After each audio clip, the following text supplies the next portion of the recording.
So did you manage to find a word for each letter of your name? That piece of paper tells us all about you, and it started with just your name.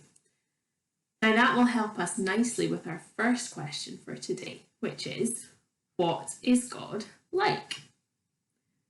Now, if I want to learn more about God, where might I look? Well, the words that God gives about himself in the Bible seem a pretty good place to start, don't they? So let's find our Bibles, and we're going to turn to Exodus chapter 3, and it's verses 1 to 15. Now, it's quite a long passage, so what I'd like you to do is pause the video and read it through yourself, or read it through with a grown-up, and then you can unpause and we'll have a little think about how that helps us to answer our question, what is God like? So in that passage, we saw that one day Moses heard God's voice speaking to him from a burning bush. A fire was burning in the bush, but the bush itself didn't burn up. Now Moses asked God, "Who are you?" And God gave him what might seem a strange reply. He said, "I am who I am."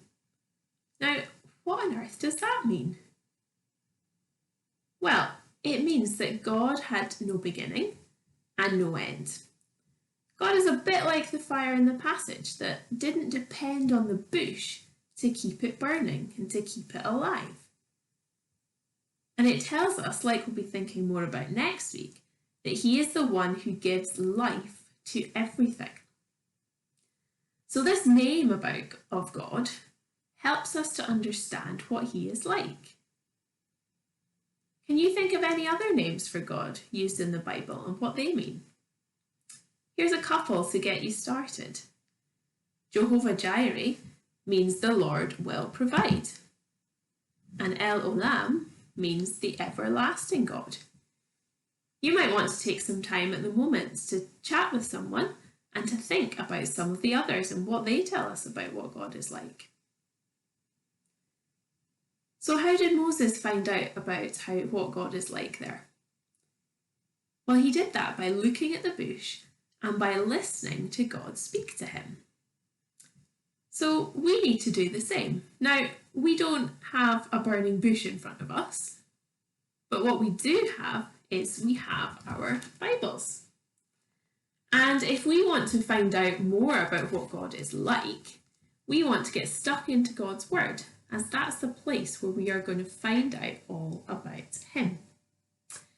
And more importantly, once we've found out what God is like, we need to listen to what he has to say to us and use it to learn to live as he wants us to do. Last week, Rosie challenged you to think of some ways that you could live for God. Did you manage to think of some examples?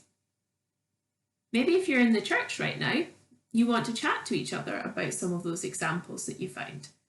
If you're at home and you've got a sibling or an adult with you, why don't you pause it as well and have a chat about what you were thinking? So to sum up, the answer to our first question, what is God like, is that God told us what he is like when he said, "I am who I am." It means that God is eternal. He had no beginning and he has no end. He's the one who gives life to everything. Now that's quite amazing, isn't it? And I think the next song that I've got just underneath this video will hopefully help us to remember these truths a little bit and think about how amazing they are. So go and have a listen and a sing, and then come back and we'll have a think about our second question.